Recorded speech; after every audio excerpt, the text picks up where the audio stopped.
우리에게 주신 말씀은 예레미야 1장 1절에서 10절까지의 말씀입니다. 구약 성경 예레미야 1장 1절에서 10절까지의 말씀, 제가 가진 성경으로 구약 성경 1050페이지입니다. 우리 1장 1절에서 10절 말씀 1절부터 한 절씩 교독하도록 하겠습니다. 베냐민 땅 아나돗의 제사장들 중 힐기야의 아들 예레미야의 말이라. 아몬의 아들 유다 왕 요시야가 다스린 지 13년에 여호와의 말씀이 예레미야에게 임하였고, 요시야의 아들 유다의 왕 여호야김 시대부터 요시야의 아들 유다의 왕 시드기야의 11년 말까지 곧 5월에 예루살렘이 사로잡혀 가기까지 임하니라. 여호와의 말씀이 내게 임하니라. 이르시되 내가 너를 모태에 짓기 전에 너를 알았고, 내가 배에서 나오기 전에 너를 성별하였고, 너를 여러 나라의 선지자로 세웠노라 하시기로, 내가 이르되 슬프도소이다. 주 여호와여 보소서, 나는 아이라 말할 줄을 알지 못하나이다 하니, 여호와께서 내게 이르시되 너는 아이라 말하지 말고 내가 너를 누구에게 보내든지 너는 가며 내가 내게 무엇을 명령하든지 너는 말할지니라. 너는 그들 때문에 두려워하지 말라. 내가 너와 함께하여 너를 구원하리라. 나 여호와의 말이니라 하시고, 여호와께서 그의 손을 내밀어 내 입에 대시며 여호와께서 내게 이르시되 보라, 내가 내 말을 내 입에 두었노라. 보라, 내가 오늘 너를 여러 나라와 여러 왕국 위에 세워 내가 그것들을 뽑고 파괴하며 파멸하고 넘어뜨리며 건설하고 심게 하였느니라 하시니라. 아멘. 하나님이 우리를 택하셨습니다 라는 제목으로 함께 말씀을 나누고자 합니다. 오늘부터는 다시 구약 성경으로 돌아가서 예레미야 말씀을 살펴보게 됩니다. 본문 1절에서 3절까지의 말씀은 이 예레미야서의 배경에 대해서 소개하고 있습니다. 예레미야에게 여호와의 말씀이 임한 때가 언제입니까? 요시야 왕이 즉위한 지 13년째 되던 해다라고 이야기합니다. 요시야 왕은 왕이 된 후에 성전을 수리하다가 율법책을 발견하게 됩니다. 그리고 그 율법책을 낭독하는 것을 듣게 되고 회개하고 이제 모든 산당과 우상을 파괴하자라고 이렇게 종교개혁을 시행하게 됩니다. 그때가 그 요시야의 종교개혁이 시작된 해가 요시야가 다스린 지 12년째 되던 해입니다. 12년째 되던 해에 종교개혁을 요시야로부터 감행하게 하시고 13년째 되던 해에 하나님께서 예레미야를 선지자로 부르신 것입니다. 하나님께서 요시야를 통해 이스라엘의 법도를, 유다의 법도를 다시 세우시고 예레미야를 통해 말씀을 회복해 하시는 아주 가슴 벅찬 상황을 만들어 주신 것입니다. 그런데 유다의 재건을 탐탁치 않게 여긴 애굽 왕이 쳐들어오게 되고 결국 요시야는 바로 왕 느고에게 죽임을 당하게 됩니다. 그러니 그 개혁의 불씨가, 법도가 세워지고 말씀이 회복되는 그 개혁의 불씨가 다시 사그라져 버리게 된 것입니다. 일어서는 듯 했으나 다시 쇠퇴하게 된 유다는 결국 바벨론에 의해 멸망을 맞이하게 됩니다. 이렇게 요시야의 종교개혁이 시작된 이후로부터 바벨론에 의해 유다가 멸망하기까지 그 시간 동안 사역을 행한 것이 바로 예레미야 선지자입니다.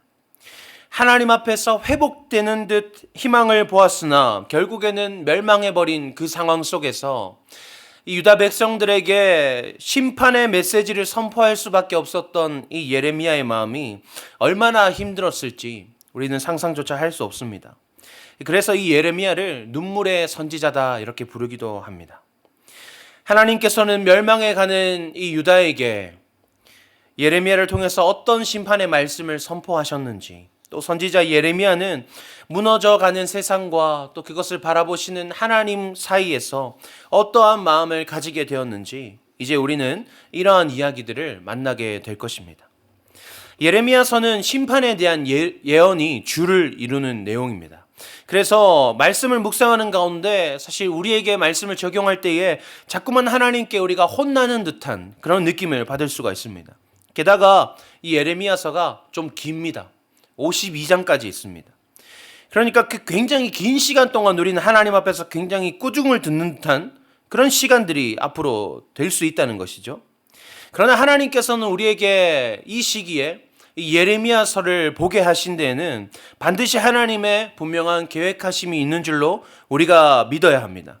그래서 말씀을 통해 주시는 하나님의 은혜와 그 지혜들을 우리 감사함으로 누릴 수 있어야 하는 것입니다. 앞으로 달려가는 이 예레미야서의 여정 가운데 하나님 허락하시는 은혜를 충만히 누리는 우리가 되기를 소망합니다. 아멘. 우리 또한 본문 4절부터 10절까지의 말씀에는 이 예레미야를 부르시는 그 이야기의 시작이 등장합니다. 예레미야를 하나님께서 선지자로 부르시는 것이죠. 어제 저녁 말씀에 이어서 오늘 아침 말씀에도 하나님께서는 이 부르심에 대해서 우리에게 말씀을 주시고 계십니다. 우리의 삶 가운데 하나님의 특별한 부르심이 있는 상황이라고 여길 수도 있을 것 같습니다. 그래서 우리는 더욱더 주목해서 오늘 말씀을 보아야 할 것 같습니다. 하나님의 부르심을 받는 예레미야에게는 두 가지 문제가 있었습니다. 첫 번째는 출신의 문제입니다. 1절에서 예레미야를 소개하기로 아나돗의 제사장 가문이라 이렇게 말합니다. 이때는 이 아나돗이라는 지역은 솔로몬 때에 폐위된 제사장 아비아달이 쫓겨난 지역입니다. 이 예루살렘에서 쫓겨난 아비아달이 살게 된 것이 바로 아나돗인 것이죠. 그러니까 이 예레미야가 레위인 제사장의 집안이긴 하지만 아나돗 출신이다라는 것은 몰락한 제사장 가문이다라는 것을 알 수 있는 것입니다. 그러나 하나님께서는 그의 출신이 전혀 중요하지 않다라고 말씀하십니다. 내가 너를 모태에 짓기 전에 너를 알았고 내가 배에서 나오기 전에 너를 성별하였고 너를 여러 나라의 선지자로 세웠노라. 두 번째 문제는 그는 아이였다는 것입니다. 6절 말씀에 예레미야는 하나님의 부르심 앞에 나는 아이라 말할 줄을 알지 못하나이다 라고 반응합니다. 나는 아직 어리기에 하나님의 일을 감당할 수 없습니다 라고 이야기하는 것이죠. 그러나 하나님께서는 이렇게 반응하십니다. 너는 아이라 하지 말고 내가 너를 누구에게 보내든지 너는 가며 내가 내게 무엇을 명령하든지 너는 말할지니라. 너는 그들 때문에 두려워하지 말라. 내가 너와 함께하여 너를 구원하리라. 나 여호와의 말이니라. 이렇게 말씀하십니다. 예레미야가 가지고 있던 그 어떤 문제도 하나님께서는 중요하지 않다라고 말씀하시는 것입니다. 하나님께서는 이 소년 다윗을 통해서 골리앗을 이기게 하셨습니다. 하나님께서는 어린 사무엘을 통해서 제사장 엘리에게 하나님의 말씀을 전하게 하셨습니다. 하나님은 날마다 작고 연약한 자들을 통해서 하나님의 말씀을 선포하시고 하나님의 나라를 세워가셨다라는 것입니다. 사랑하는 여러분, 하나님께서 우리를 어떤 사명 가운데로 초대하고 계십니까? 그 부르심 앞에 우리는 적당한 사람입니까? 내가 할 만한 일입니까? 아닐 것입니다.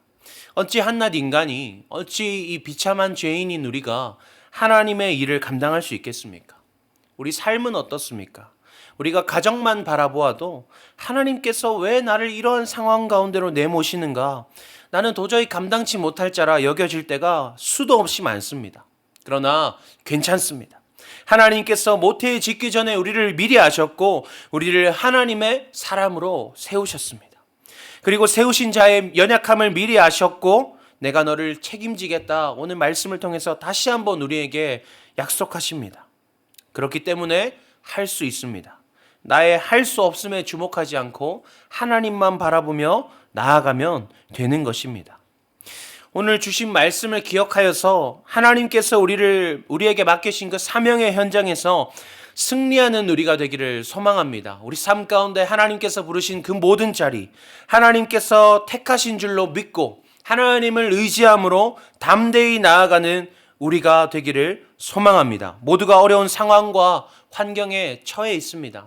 그래도 괜찮습니다. 하나님이 우리를 택하셨습니다. 우리 말씀을 맺으면서 이사야 43장 1절부터 3절 상반절까지의 말씀을 제가 세번역 버전으로 봉독해 드리겠습니다. 야곱아, 너를 창조하신 주님께서 말씀하신다. 이스라엘아, 너를 지으신 주님께서 말씀하신다. 내가 너를 속량하였으니 두려워하지 말아라. 내가 너를 지명하여 불렀으니 너는 나의 것이다. 내가 물 가운데로 건너갈 때에 내가 너와 함께하고 내가 강을 건널 때에도 물이 너를 침몰시키지 못할 것이다. 내가 불 속을 걸어가도 그을리지 않을 것이며 불꽃이 너를 태우지 못할 것이다. 나는 주 너의 하나님이다. 아멘. 기도하겠습니다. 하나님 감사합니다. 하나님의 택하심을 깨닫게 하시니 감사합니다. 우리가 처한 모든 삶의 현장에서 우리는 버거울 때가 많습니다. 그러나 그 또한 모든 것이 하나님의 택하심인 줄로 믿습니다. 하나님은 우리를 미리 아시고 그곳에서 하나님의 사람으로 우리를 세우셨습니다. 하나님께서 책임져 주시옵소서. 우리가 능히 하나님의 사람으로 살아낼 수 있도록 우리가 하나님의 택하심을 입은 자답게 우리의 각각의 그 사명의 터전에서 살아낼 수 있도록 하나님 인도하여 주시옵소서. 예수님의 이름으로 기도합니다. 아멘. 이 시간 함께 기도할 때에 먼저는 새롭게 시작된 예레미야 말씀을 통해서 하나님께서 계획하신 모든 은혜를 누릴 수 있도록 인도하여 주시옵소서 이렇게 기도하기 원합니다. 또한 둘째는 하나님께서 세우신 삶의 현장에서 하나님의 택하심을 기억하게 하시고 하나님 맡기신 모든 사명을 잘 감당하는 우리 되게 하여 주시옵소서. 이러한 두 가지 기도 제목으로 기도하신 후에 우리 각자의 기도 제목으로 나아가시겠습니다. 함께 기도하시겠습니다.